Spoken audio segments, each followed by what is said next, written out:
Okay, welcome to the show, Janelle. Janelle Larrivee with Chaka Marketing. Welcome.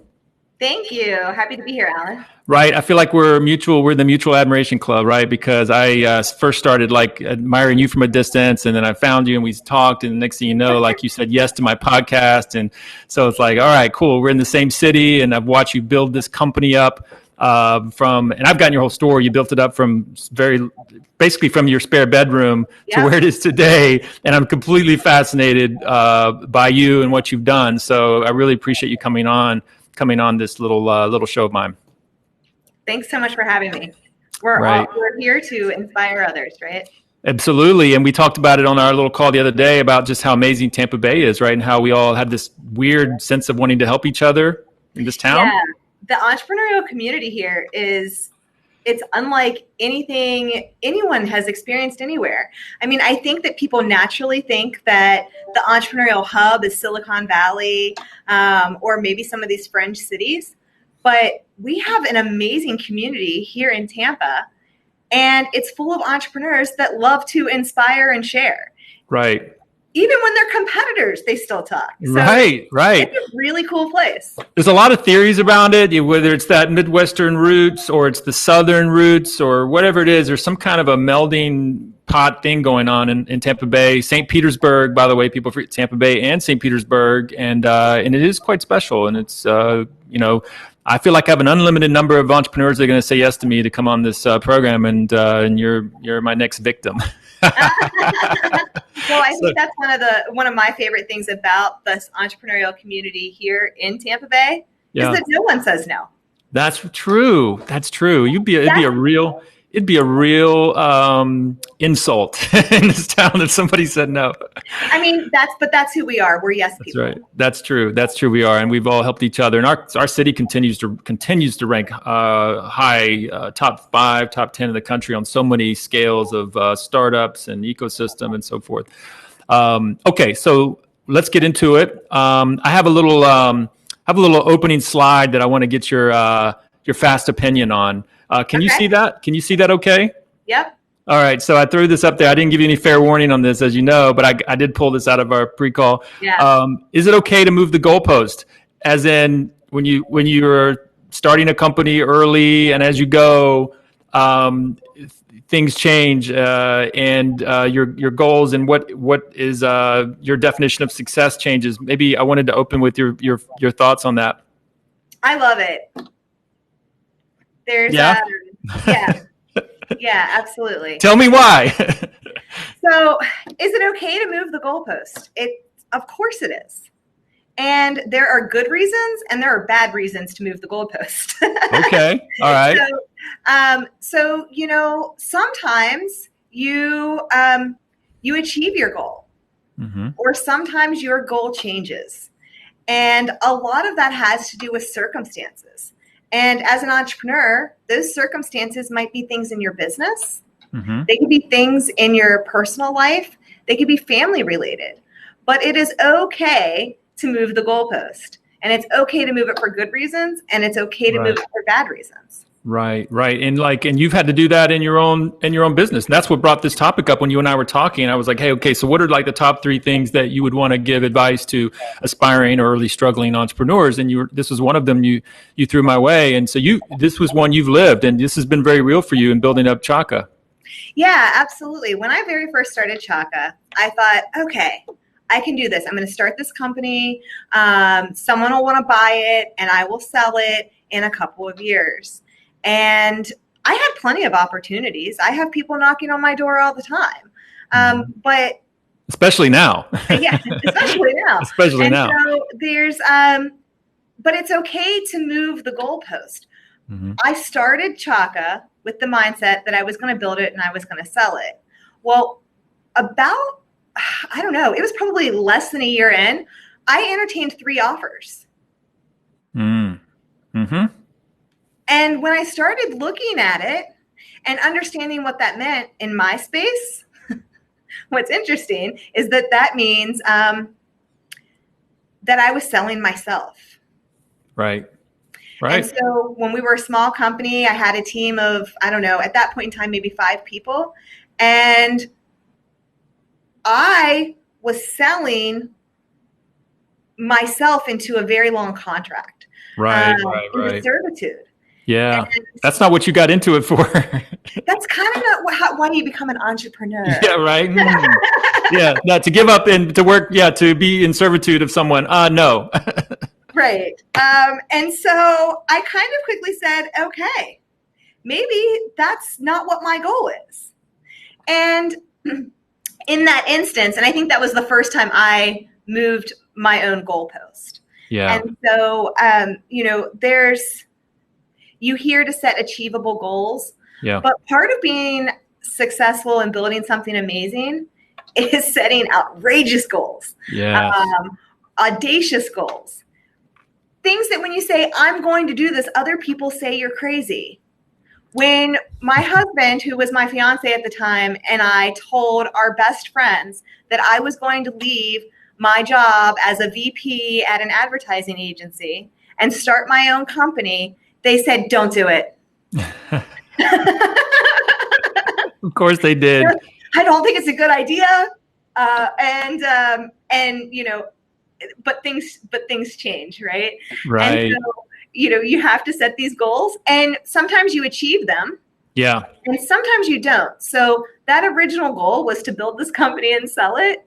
And when that became a possible reality, that was no longer my goal. I get it. So it's almost like, sometimes you move the post because you've achieved that one and you need to move to another one. Like getting someone to buy your company was fundamentally achieved when people were trying to buy it. And then you realize that's not the new goal. The new goal is to build a great company that I want to continue to make amazing. But then sometimes, like you said earlier too, like sometimes you realize that's that goal that you haven't even achieved. It's not a failure because guess what? That's not a goal you even want anymore. The company you've decided needs to go in this different direction, or we need to achieve something very different. That ability for quote unquote pivot, right? Yeah, a pivot, a move. Mm-hmm. And so you still have goals, but your goals change. Yeah. And so it's so important to set those goals and what those milestones are and why they're significant. Why are those things significant to you? So for me now, what is significant to me and what I've realized after doing this and having this company for 11 years, is that I like creating jobs. Mm-hmm. The very first real office, like big girl office that we had in the West Shore area, I had an employee come and ask me for copies of their pay stubs because they had applied for a mortgage. Mm-hmm. Yeah. And I thought, you're doing what? I remember this story.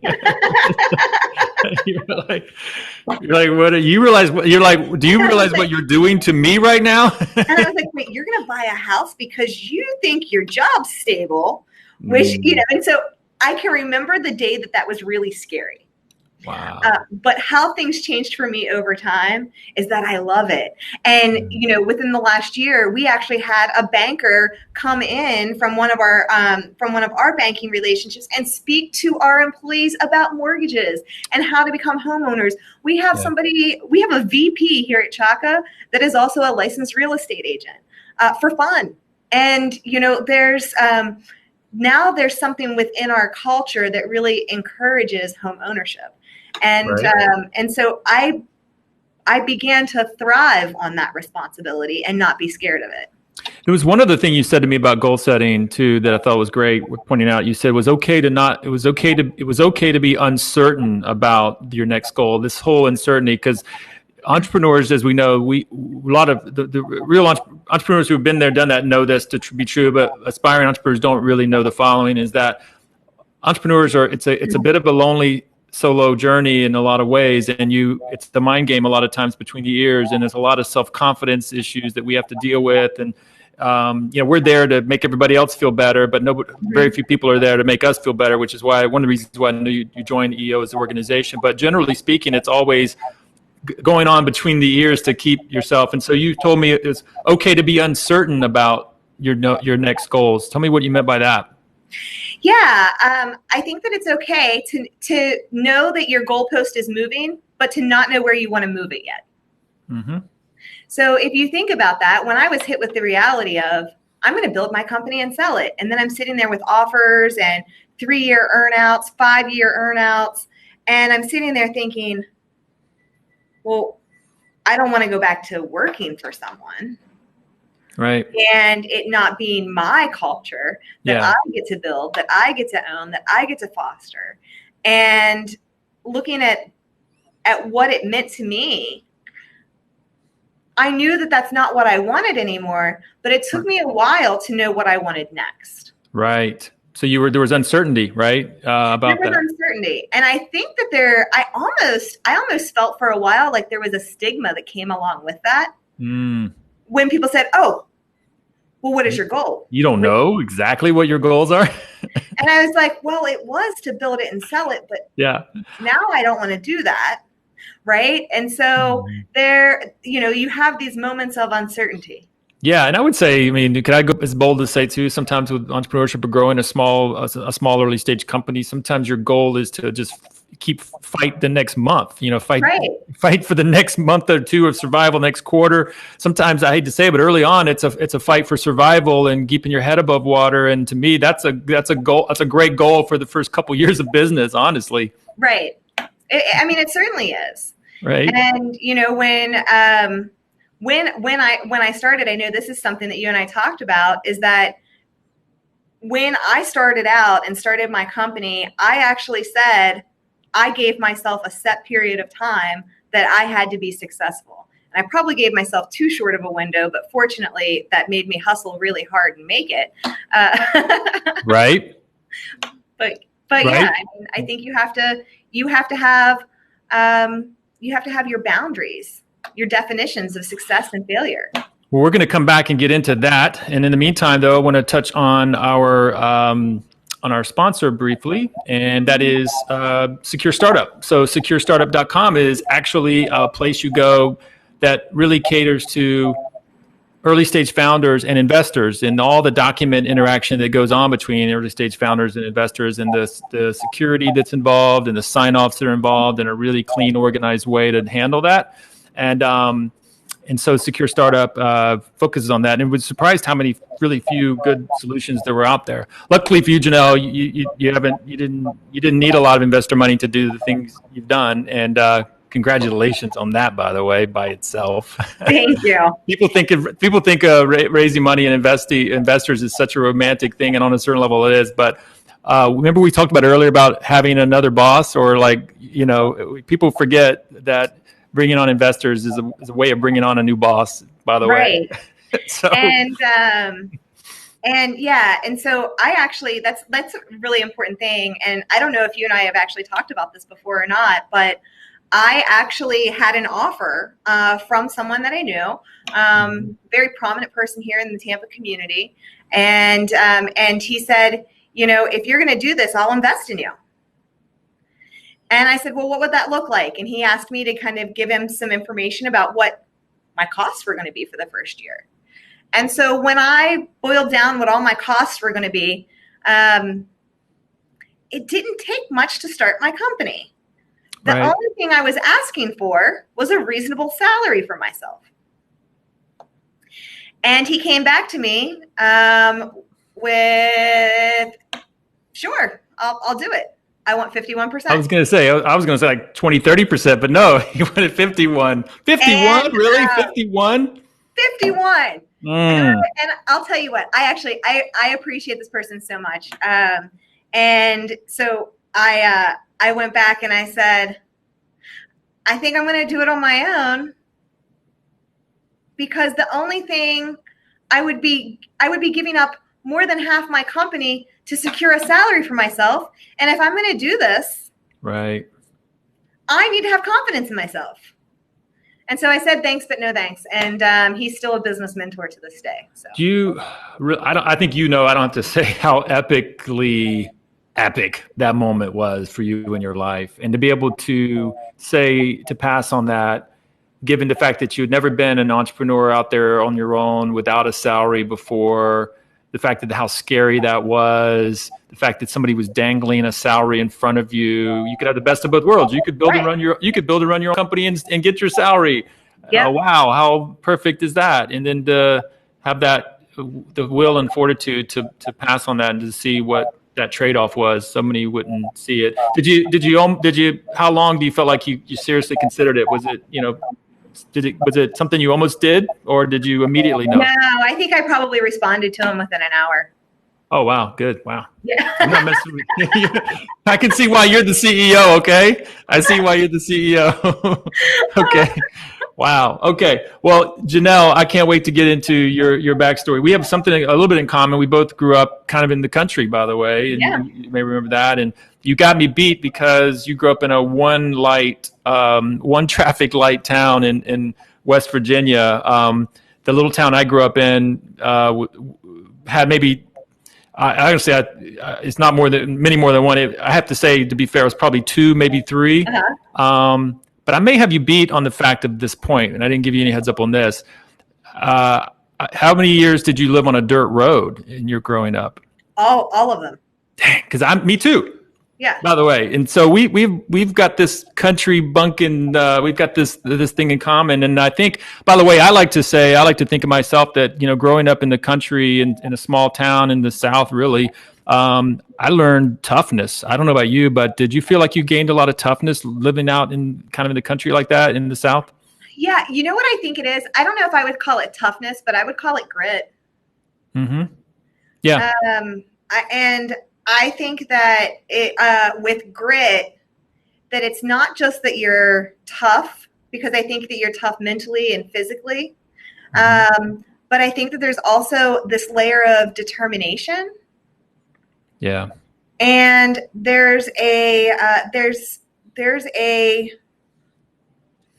work ethic, like a farmer work ethic. Yes. I was about to say you have to kind of draw the line to our parents a little bit and our parents' parents. I mean, because if you are in those small towns that we just described, chances are your parents had even deeper kind of country farm work ethic roots, and then their grandparents. So it's getting passed to you. Like the things that my parents wouldn't tolerate is incredible compared to today, right? Like it's not even comparable, right? Right. Yeah. No, my parents did have a small farm in my earlier years. Yeah. But in my high school years, we lived in a log cabin in the woods. That's awesome. I didn't know that. It was like a little over half a mile off the main road. Yeah. And that off that main road, it was a dirt road all the way back. Yeah, there. Me too. I can't. This big confession on my podcast. Me too. I think you and I can have a dirt road contest to see who was on one the longest. This is great, but that's where the grit, the dirt. Right. Look at the parallel, right? Yeah, and like one of the examples I was going to give is that half a mile long dirt road that was uphill both ways, by the way. No, but it was it wasn't a farm back there. It was the woods. But because it was so far back up this, private dirt road, my dad had a tractor because if it snowed, we had to plow ourselves out. Yes. And there's just a lot that goes into that growing up. And even though you were a girl, I'm sure you got treated like a little boy half the time because of living out there in the farm. And that's just how things are in that world. So I could talk to you all day about that piece. You ultimately ended up in gymnastics, which is a very non-farm girl sport. Yeah, well, I'll tell you what happened is that in 1984, 1984 Olympics, Mary Lou Retton won the gold. And Mary Lou Retton is from Fairmont, West Virginia. Oh, wow. Yeah. And so there was a little girl from West Virginia that went to the Olympics. And so every little girl in West Virginia knew about that. And a short time after that, after having watched that, I was insane. I would run through the house and I would literally jump and flip my body over the arm of the couch onto the couch. I believe that was my goal. I would stand on the coffee table and I would jump off and I would stick landings. And I was 6 or 7 years old. And someone came to my school and did a gymnastics performance. And then my mom talked to them and found out where there was a gym. And the nearest gym was 45 minutes away in Cumberland, Maryland. And I started gymnastics shortly after that. Wow. And we were talking about the things that you can learn in gymnastics, other than obviously the physical elements of it, but this whole idea of individual sport and a team sport at the same time, right? You felt like that was kind of a big impact on you. Yeah, definitely. And gymnastics isn't the only sport that has that, but so few sports have that element of individual achievement and team achievement. Mm-hmm. And you can be successful and be on a not very good team, but the most rewarding experience is having a successful team and being a successful individual. And I can tell you, my daughter she just turned 7. She is a competitive gymnast, which I'm very happy about, but I don't try to force it. And she competed last year. She made team and she competed last year. And when she talks about her achievements in her first year of competition, she talks about in the same sentence that her favorite meet was going for gold, where she took first place on floor and her team won first place overall. It's one sentence. It's individual and team in the same element. Wow. I'm not talking to a Tiger mom right now, am I? No. And you know what is it's been a challenge during COVID for her to be having gymnastics over Zoom. Okay. Because that does put the parent in the position of coaching a little bit or helping to guide. And she's far too alpha to be coached by me. I got right. I like how you can identify that early and make adjustments. Okay, so you went to West Virginia University, right? Yeah. And I hate to bring up a little bit of touchy spot, but you were very close to your dad. And and then I think, you shared with me that he passed away when you were a senior in college, right? What kind of impact do you feel like your dad had on who you are today, if I could ask? Yeah, I mean, I think that my dad was a very hardworking man that gave up literally everything for his children. So my dad worked for CSX. He worked railroad company. Railroad, yep. He worked in the yard. And he would the railroad yard, not necessarily the front yard. You said the yard. The railroad yard. The term. Rail yard, yes. And I can remember him duct taping his sneakers together. Mm-hmm. Yeah. And he was also the president of the union. And one of the benefits that they had, as that they had fought for through the union, was that they actually got a pair of work boots purchased by the company like once a year. And I can remember that being a big deal for him to get that new pair of work boots every year. Wow. And he got that negotiated for everybody, or no? That's everybody had that. Wow. So not only for himself, but like he knew how important just good work boots were for the average person working at the railroad in West Virginia. Like that was a thing. And there are a lot of stories about my dad, but he was this labor worker, but he was also a leader. Yeah. Because you do not become the president of the transportation union by not being a leader, right? Yeah. And I can even remember as a child, I can remember them going on strike. Okay. That's a tough spot for him to be in. Yeah.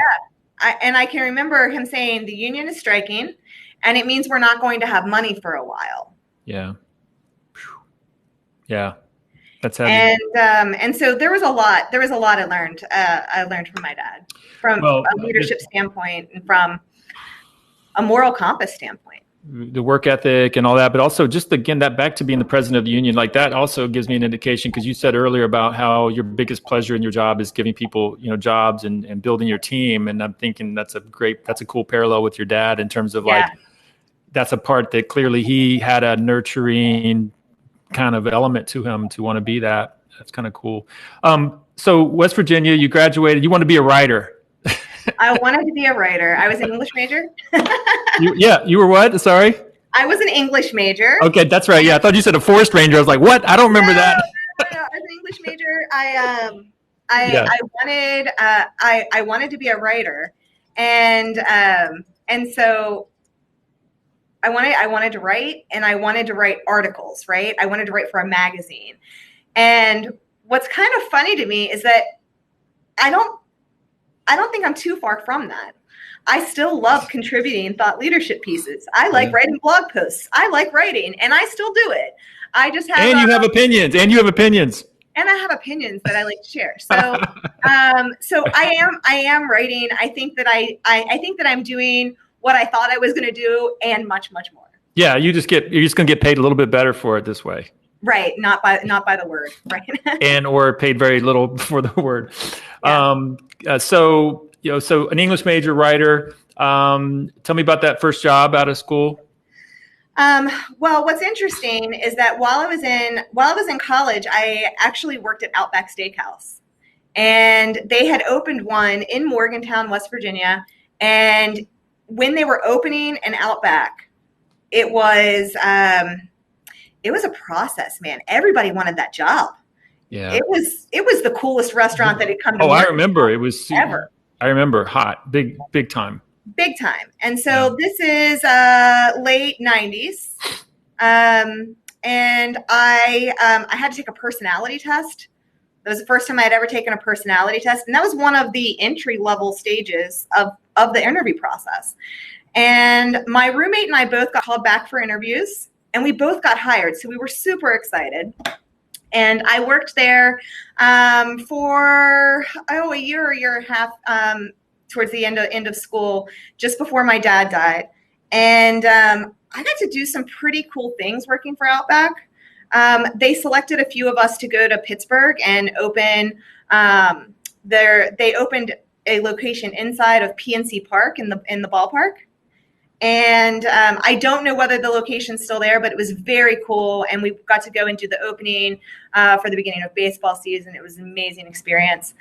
And then when I moved to Tampa, Florida, I transferred from the Morgantown Outback to the original Outback on Henderson. Nice. And there's I spent a good deal of time in hospitality, waiting tables and bartending. What do you think that taught you? What do you feel like that stuff taught you? How to deal with people. Right. No, I mean, there is something to be said about someone having a successful career or successful years in hospitality. I did it a lot through college. I did it a lot through my young adult years. And being able to learn how to interact and balance the demands of multiple people. Yeah. There's two things I want to say. There's a venture capitalist, famous one that his name is Chris Sacca. He's got a rule. I think he's semi-serious about this. If he won't invest, he was an early investor in Twitter and all this good stuff. He said he won't invest in a early stage founder, if they never worked in food service. He's like, you know what? He said he just won't do it because he. It's happened multiple times here where if we've been hiring for an entry level person, and I'll be like, we should call this person. And they're like, this person has worked at Red Lobster. And I'm like, we should call them. Right. Right. Yeah. They also have a bachelor's in marketing. That's right. This is somebody who's working their tail off and knows how to be in high stress situations and still. And want to know something? There is a sense of pride that is good, and there is a sense of pride that is very bad. And so someone that is too proud to have their bachelor's degree and go work in a restaurant, that's a bad sense of pride. That's right. And you may wonder, I love this. I love this because people may wonder why I'm digging into all of this stuff early on and your first job, and what does that have to do with chocolate? The purpose of this whole podcast, and even my class, is, and you came and spoke to my class a year and a half ago or so, is I really love when I want people, especially young people, to see someone who's broken through to multi-million-dollar success and so forth, to hear literally how they started, whether it was a humble story or not, I'm more interested in the fact that you were not engineered or set up for anything that you're doing today. You came from this small one light town in the country. Then you went to school to be a writer. Then you ended up in food service, right? So like, this is not supposed to like happen. You know what I mean? And what I like about that is now so that people who are out there who are aspiring to do something big with their life or be an entrepreneur or start something or whatever it is, and they're early and they think that they're not, there's no way they could do it because they're completely out of position, they feel. Right. Yeah. You know, I think you have to really look at life with the outlook of to constantly be learning, to constantly be ready to learn and evolve. And so I'll give you a little bit more of my work history, resume that's not on the resume, right? All right. And, good. Yes. And so after Outback, breaking news, everybody. the resume before the resume. This stuff is not on LinkedIn. No, and this interview will never be published anywhere.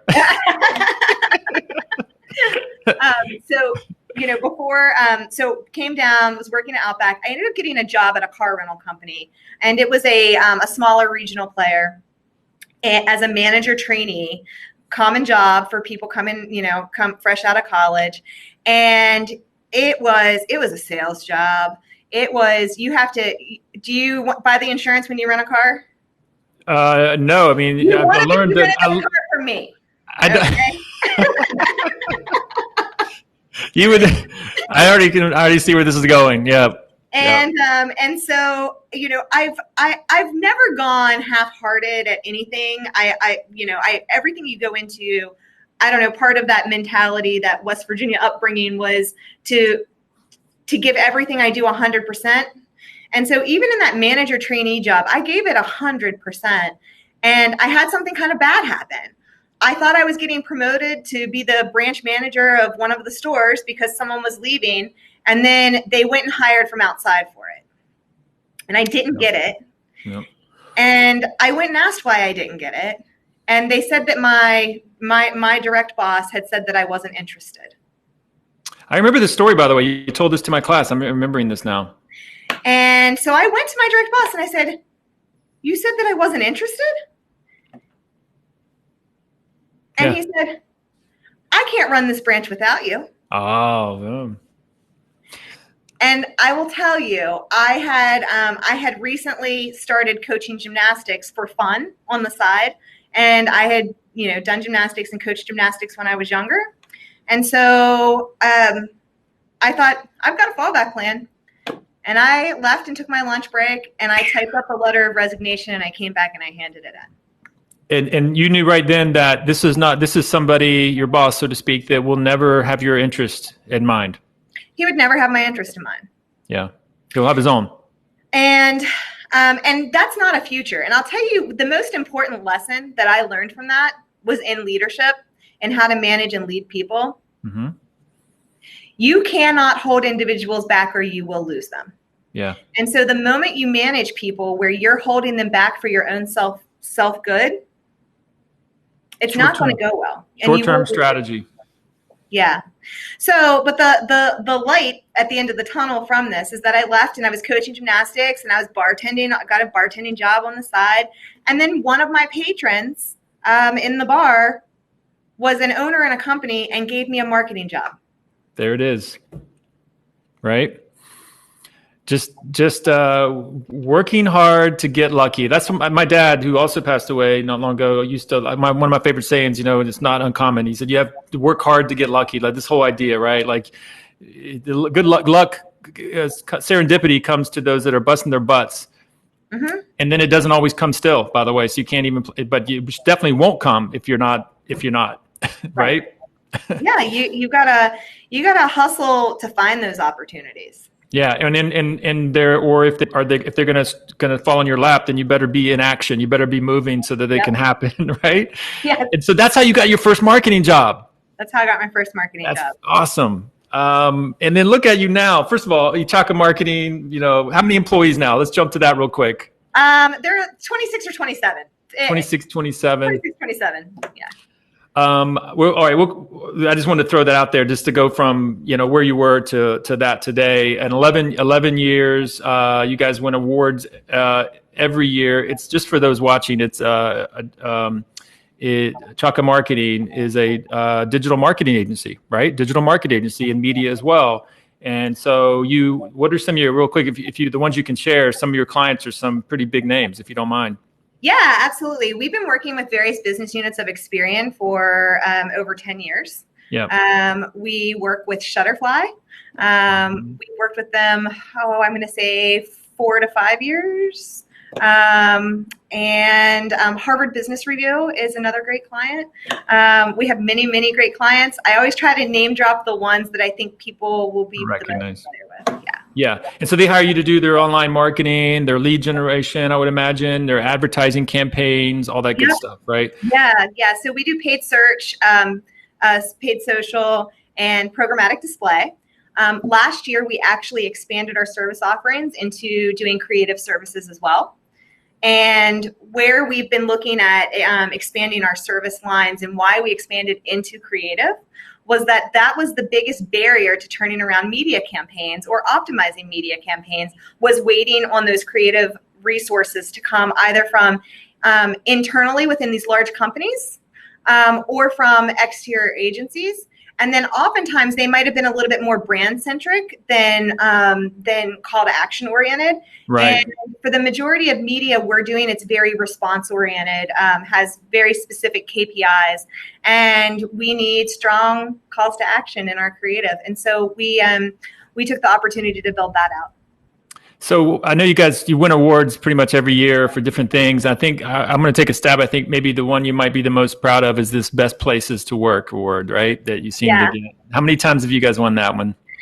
We have ranked many times under many different publications, but I'll tell you the one that I'm the most excited about. We've ranked on their list twice, but in 2019, Advertising Age, or Ad Age, as most people call it in the industry, they rank the best places to work in advertising. And so this is amongst the giants. You know, you go New York, LA, right? Yeah, San Francisco. I mean, this is advertising as a whole. This is advertising technology. This is advertising agency. These are media platforms. So anyone in advertising is eligible to apply for this one. And they have this huge process of sourcing, questioning employees and having all of these like anonymous surveys, go out and get feedback and full long text answers. And when they called me and said that we had made it prominently on the list, and they were getting some additional information and some pictures for the print publication, but we ranked number 1 in 2019. And number one in advertising. Wow. And so no company in Florida has ever achieved number 1 on the Ad Age list. Wow. Except for Chaka. And these firms in New York, LA were like, Chaco, who? What? Yeah. So, hey, by the way, speaking of that, tell us what Chaka stands for. What does it mean? Where does it come from? Okay, Chaka is Hawaiian surfer lingo for better than gnarly. So better than gnarly. Yeah.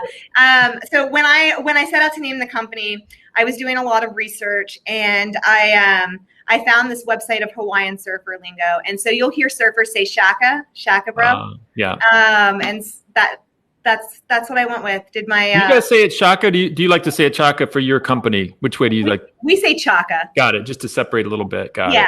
Yeah, but I've never corrected anybody for saying shaka. It doesn't bother me one bit. That's the root. I kind of see it as authentic. I with you, yeah. And my guess is you've never been on a surfboard. I'm just taking a stab at that. I have never been on a surfboard ever. I knew it. I had a feeling. I think that the surfboard is a great visual representation of the vibe. Yeah, of course. That you get at Chaka, that you get here in our Tampa Bay community. And I do love being out on the water. Yeah, that's going to be a cool day one day. You might be like 65 or something, and you're like, you know what? I'm going to learn to surf, and it's just going to be a thing you're going to do. It's going to be amazing. All right. So you know what I want to do? I love the way you can see I have this little meandering style. Now we're going to shift back to that time you've risen the ranks in marketing, and you've risen to the point of being a VP of a whole department that does digital marketing for a company. And that's where I want to pick up the story, because that was the job you had before this whole thing happened. Yeah. If you don't mind. Yeah. So, I'll talk about that. I had a really great experience at the company that I worked at before I started Chaka. But there were mixed experiences of people that came through there. And ultimately what happened is the company went through a bankruptcy. Mm-hmm. And there were a lot of business lessons that were learned through that time. But ultimately what I learned was that prior to me being at that company, they had gone through a bankruptcy before. So this was at least the second. And I could already tell from the way that the restructure was being set up and was likely getting approved by the courts that it was still not going to be in a position to be successful. And so for me, I was looking at, if I stay there, I'm going to have multiple bankruptcies on my own resume. And to be an executive, to be a VP level in a company like this, I was concerned for the blemish it could leave on me. And so, I started thinking about it. And the more I thought about it, the realer it became. And while the company was going through the bankruptcy, I incorporated a business. I had a former colleague that was from that company that had gone to work somewhere else that started working with me. He understood that it was side work, that he was only going to get after hours responses from me, and that was my first client. And so I did that in February of 2009, and in November of 2009, I actually made the jump to doing it full time. Wow! And by the way, there's a little storyline in there that I think is very relevant for today, given the COVID situation, this economic problem that's going to stick around for a while. This idea of a side hustle, when it's within the bounds of fairness to your employer, so to speak, but realizing that we all have to take care of ourselves in one way or the other, and if the company that you're in is not, if it's questionable in terms of its viability, it's a culture that you don't even see yourself in very long, whatever the insecurity that you feel, the idea of starting something on the side, even as something as simple as selling on Etsy or selling products, or could be anything, but just putting something out there to cover yourself a little bit, and it might be a lifeline at some point. Right. Yeah. I mean, for me, what happened is that I had that little side hustle going, right? But it wasn't materializing into anything else. I had tried to pitch other business. I had tried to get it up and going, but until I dedicated myself to it, until I ripped the Band-Aid and said, I'm going to give this 100%, I didn't land new business. But from the time that I updated my LinkedIn that I was now on my own, I had a contract in my inbox in 24 hours that I had been trying to get for 6 months. Yeah. So that's the universe. We talked about this, and the universe. There's this like law of entrepreneurial universe that's out there, that when an entrepreneur, and this goes with not even beyond entrepreneurship, but anytime somebody takes a huge risk and puts themselves on the line and makes a commitment to something, anything, I don't care if it's losing weight or if it's gaining weight or if it's muscle, whatever, or it could be anything, some kind of thing where you're putting yourself and you've put yourself on the line and out there for something that you're committed to. People respond to that, and not just friends and family, but even clients can like all of a sudden want to throw you money and contract. Like, it's amazing, right? So it's like a big magnet. The crazy thing is that the last piece of business that we had pitched at the company I worked for, when they were going through the bankruptcy, we had pitched Harry and David, the gift basket company, and we missed out on the pitch. We didn't get the business there, and it was kind of the straw that broke the camel's back for me, because I thought, if I there is not, I kind of do a postmortem. What happened? What could we have done differently? And when I looked back at how we had pitched that deal, I couldn't come up with one single thing that I could have done differently that would have resulted in a different outcome. And that was probably the most frustrating point of my life, was not being able to evolve. Right. Yeah. There was nothing you could have done differently. Like there was no answer. There was no answer. It was beyond my control. I could not have changed the outcome of that situation. And so the what's really crazy is that when I updated my LinkedIn and put that I was on my own, the contact from Harry and David emailed me right away and said, "What's this?" The two best words that an entrepreneur could ever hear. What's this? I like that. Question mark. That's awesome.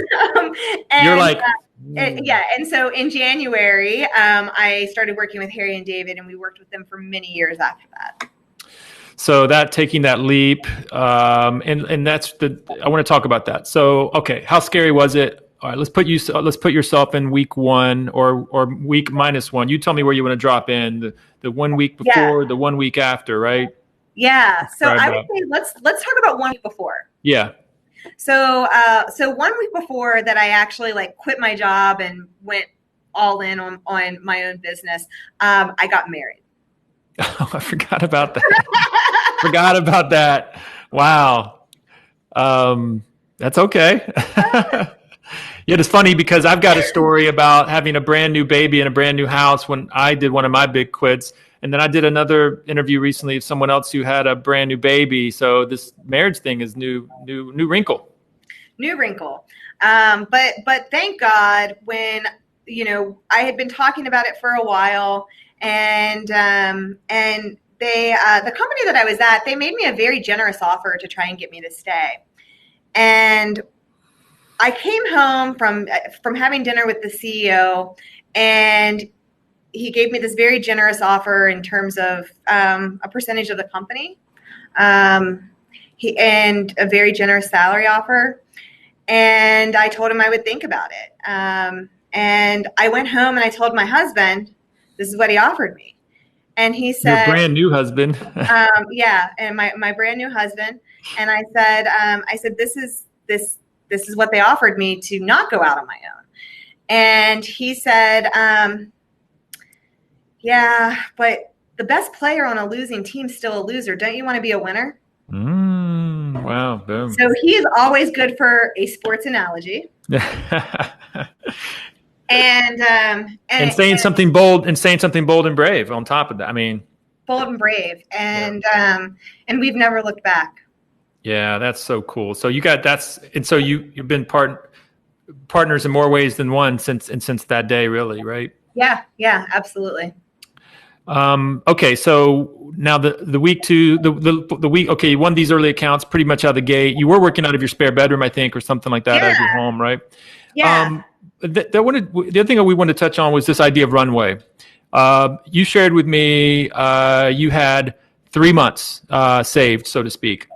And it was funny about 3 months. 3 months is funny, right? Because one side of this coin, we said that if there's certain camp that would say only 3 months, you're crazy. And then we said there's another camp over here of the entrepreneurial mindset that says you got 3 whole months. You can totally do anything in 3 months. Yeah. So this is the way I looked at it.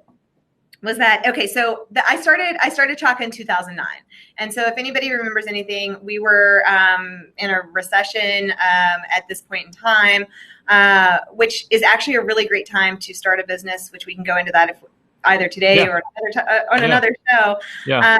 But it was 2009, and I had a 401k. I was in my 20s, but I had a 401k that I was really proud of, and I watched it basically get cut in half overnight, and I thought I'll withdraw it.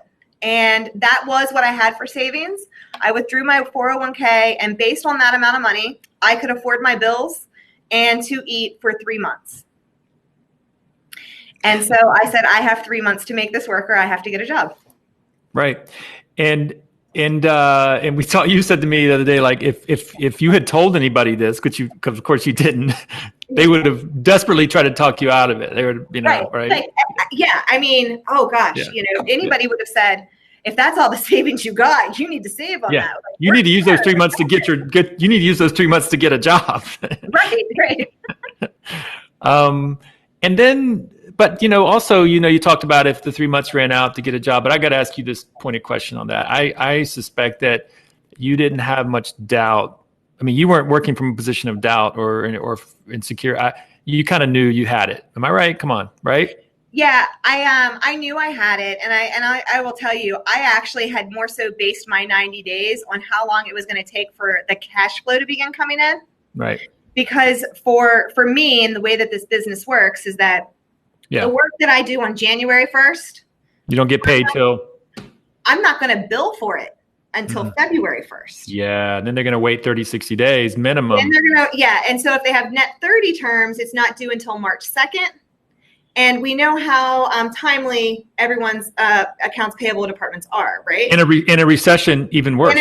In a recession. And so I knew that it was going to take me every bit 3 months to see a single check. And that was if I acted really fast. Yeah. Which I did. I just want to let that wash over. That's epic. I can't wait for people to watch and hear and he'll let that kind of sink and soak in. Whew. So really I think so. And by the way, I wrote down here you're the unintended entrepreneur, because we already pretty much covered that. Wasn't in the plans, but it seems like it slowly became as you were rising the ranks in management. You kept rising from management. I mean, VP. Yeah. Like you started sensing that you had a thing for leadership. You had a thing for had to be some risk taking. You probably felt in your bones that I could do this myself. Did that start welling up? Yeah, and I had people telling me this. So I had there was a sales executive at that previous company that had pulled me aside one day, and he said, it's not often that you come into people that can do the work and sell it. That's a unique combination, right? And I said, oh, really? And he said, yeah. He was like, most people can't do both. You could probably do this on your own. And that was just kind of a casual conversation. And I don't know, I think that I innately thought that I always would, but it wasn't something that had really manifested or ever really been talked about. And what happened is that when the company I was working for was going through the bankruptcy and they were working on their restructure, there was a company that came in and evaluated buying the assets. And when that company came in, they did these interviews with different executives throughout the company. And when they sat down with me, they said, where do you see yourself in 10 years? And I said, oh, probably doing this for myself. And my interview lasted a few more minutes, and then they dismissed me. And then the CEO of that company called me the next day on my cell phone, and he said, Janelle, I want to talk about one of your answers. And I said, what? And he said, you said you want to do this on your own? And I was like, well, yeah, like maybe doesn't everybody? And he was like, no, that's not normal. People don't say that. And especially not to power, like, truth to power. And truth to power. It didn't even occur to me that it wasn't normal. Yeah. And he actually told me that I should embrace that. And he was an entrepreneur himself, and he said, if you feel this way, you need to do it. And I said, I was like, it was right before I got married, and I said, oh, I'm about to get married, and he said, and then you're probably going to have babies. So if you're waiting for when it's going to be a good time, it's never a good time. Never any better than now. And he said, are you going to wait another 20 years? Wow. And you're like, no. No. Yeah. So you got this little window before you have kids you were sitting on, right? Yeah. Yeah. And, I think that was a key. I think that I think the entrepreneurial spirit was in me. Yeah. I think that I had the right cheerleading squad around me to help really boost it and pull it out. I no question. And something you said earlier, you mentioned you had this capability. You were you felt it welling up, but then you needed this one extra piece to come along called opportunity.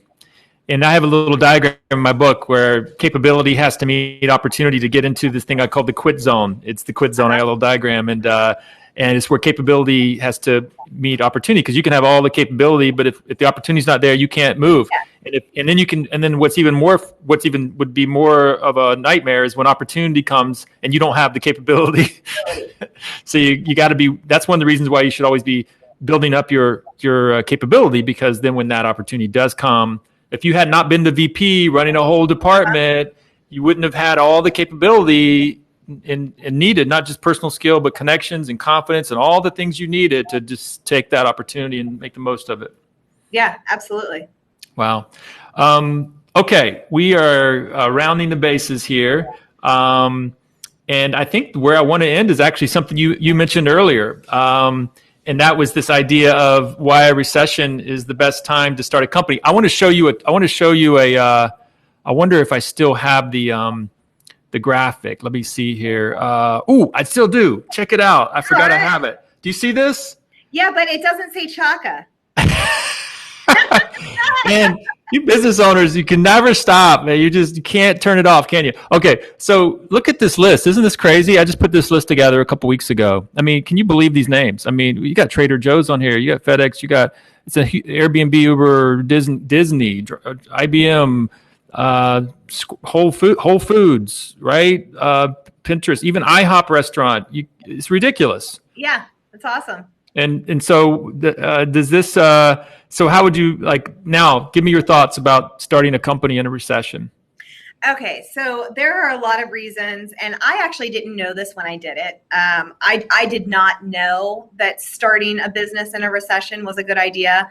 I think given the current economic climate, I know we've talked a lot about how valuable experience is in the hospitality industry, and I think that there's a very good chance that this podcast could reach people that are sitting here that are behind on their bills, that haven't worked in 2 or 3 months due to coronavirus. That's right. And so if someone is sitting there and they think I've got this idea, there are more resources to help you now than there ever have been. And your ability to buy things is significantly empowered by reduced costs. Yeah. And I can go through this on a magnitude of levels, but my first office space was huge. Big open area. It was on Memorial Highway. It's literally probably 1 to maybe maximum 1.5 miles from my current office. And I paid $647 a month for that office space. Because it was in a down economy. Because it was in a down economy. All right. Now, if one thing we've learned is that we really don't need office space now, right? So yeah, but that's just an example, right? Yeah. That's a really big unnecessary expense now. Yeah. But whatever your expenses are, you have greater ability to get a deal on it during a recession than you do any other time. And not that I'm ever in favor of paying people less than what they're worth. I'm just the opposite, but I got to call it out for what it is. If you were building a team right now, there are people that will come work for you. If you are passionate and if you're someone who is inspiring and you're doing the great things, there are people that will come work for you for a lot less than they otherwise would. It's, there's, when you think about real estate, there are periods in time where it is a buyer's market and where it is a seller's market. Mm-hmm. And it is the same thing when it comes to being an employer. Sometimes it's more advantageous from the employer's perspective, but sometimes it's more advantageous from the employee's perspective. And so that has to do so much with where unemployment lies and what type of economic opportunity there is. That's right. And so that is another aspect of this. Because that's the next biggest cost of a business. Most of them, you mentioned. My greatest line item is human capital. Yeah. Absolutely. So that's to your point about right now in this recession. There's big expensive things like office space and people and things like that you can assemble for a lot less soon. You will be able to just don't be predatory about it, obviously, and that kind of thing, but be opportunistic. And and then go build something really valuable that makes everybody wealthy that joins your party.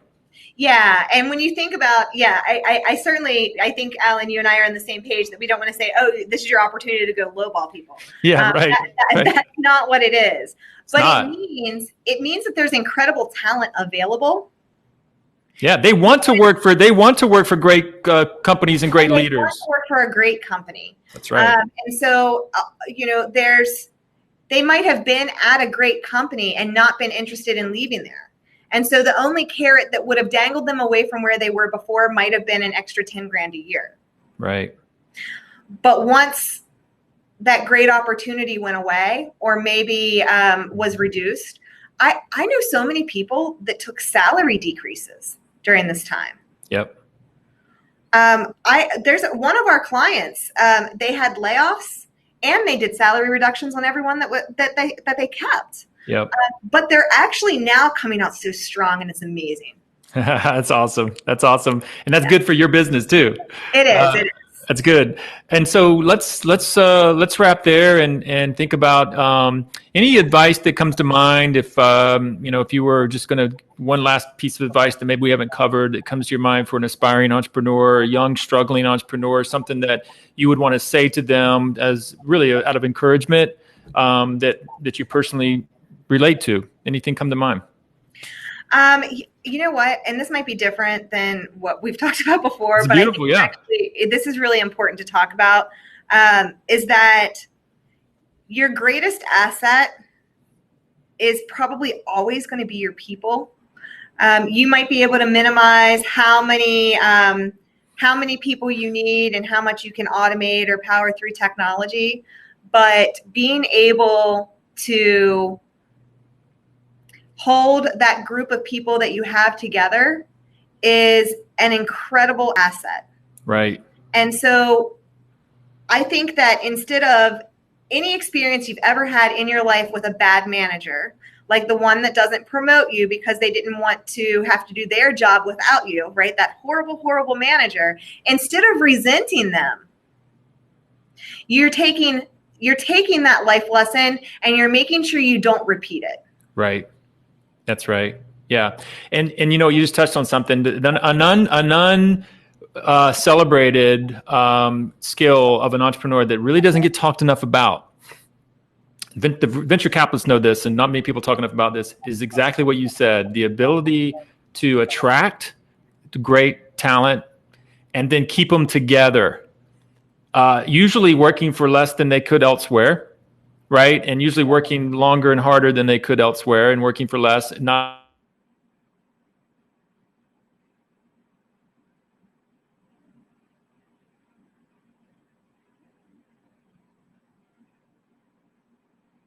the person that they're following. You just touched on it. And that's an unsaid, unheralded talent of a true leader entrepreneur. Right. And that's kind of what a spirit of what you were talking about. Yeah, absolutely. And, that's what I often, that's my people that have been here for as long as they've been here.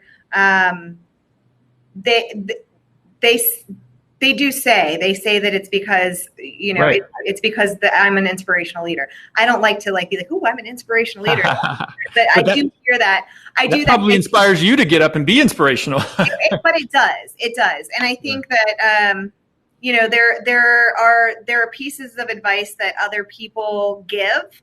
But, definitely take care of your people. Surround yourselves with other entrepreneurs, because they're, especially here in the Tampa Bay community, they're going to help you. They're going to help you succeed. But yeah, and don't be afraid to move your goalpost. Right. Exactly. Way to bring it full circle, Janelle. All right. Fantastic, Janelle. Thank you so much. This has been awesome. This has been an amazing conversation. I don't even feel like it was being recorded. I felt like you and I talking. And I think there's going to be some really cool things for people to gather from that. I mean, this thing was chocked full of amazingness. And I think it'll be inspiring for a lot of people. Really do. I really mean that. So thank you for being open and honest and talking and sharing, things that, we don't always openly share, but people, like I said, aspiring young entrepreneurs need to hear the uncomfortable things, right? They need to hear that because they're going through that stuff, and they need to know that others went through that stuff. So I want to say thank you for being so open and sharing everything. Absolutely. Happy to, anytime. Cool. Till next time. Okay. Yeah, and Janelle, I will catch you on the next one. Sounds good. Okay. Take care. Bye-bye. Bye-bye.